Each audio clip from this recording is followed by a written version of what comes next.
इसका कोई महत्व नहीं कि आप कितने अकेले हैं। इसका कोई महत्व नहीं कि आप कितने बीमार हैं। इसका कोई महत्व नहीं कि आप कितने लाचार हैं। लेकिन आज सिर्फ एक ही बात महत्व रखती है, और वह यह कि परमेश्वर आपसे प्रेम रखता है। जी हां मेरे मित्रों, परमेश्वर के उस महान प्रेम में आप सभी को शैमुएल तांडे का प्रेम भरा नमस्कार। मित्रों, अपने जीवन में अनेक कठिनाइयों का सामना करते हुए याकूब अपनी मंजिल पा चुका था। वह हारान में अपने मामा लाबान के घर पहुंच चुका था। उसके जीवन की कहानी बदल चुकी थी। उसके जीवन में एक नया मोड़ आ गया था।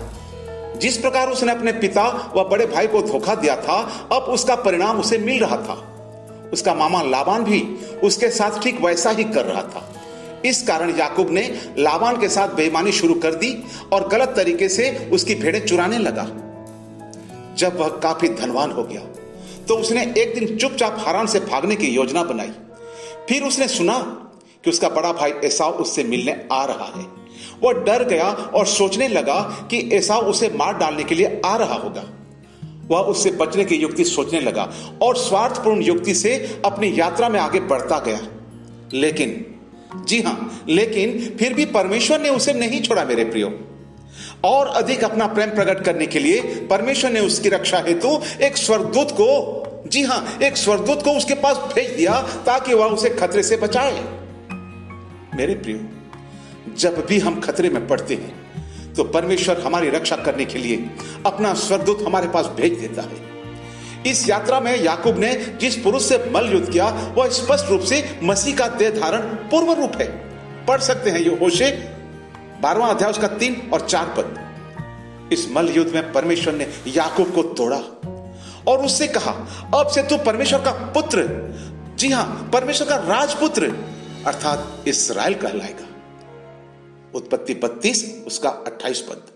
मेरे प्रियो, कोई महान शक्तिशाली विश्व स्तर का योद्धा नहीं, बल्कि एक टूटा हुआ व्यक्ति जो याकूब की तरह अपनी लाठी का सहारा लेता है, परमेश्वर का राजपुत्र बन सकता है। 20 साल पहले उस पूरे इस्राएल में सूर्यास्त हो गया था।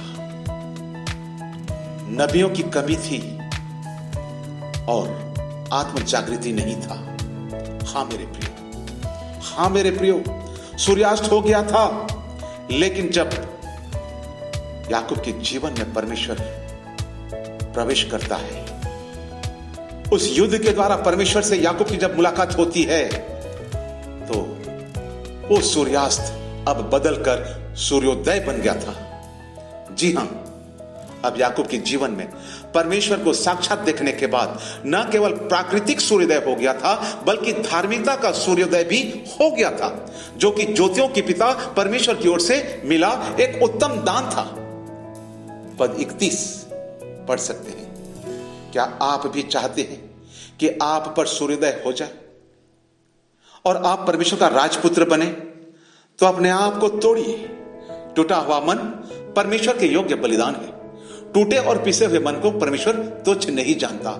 आप यदि टूटना सीखेंगे, आप यदि घिसना सीखेंगे, तो निश्चित रूप से आपके जीवन का वो सूर्यास्त सूर्योदय हो जाएगा। परमेश्वर इन वचनों द्वारा आप सभी को आशीष दे। आमीन।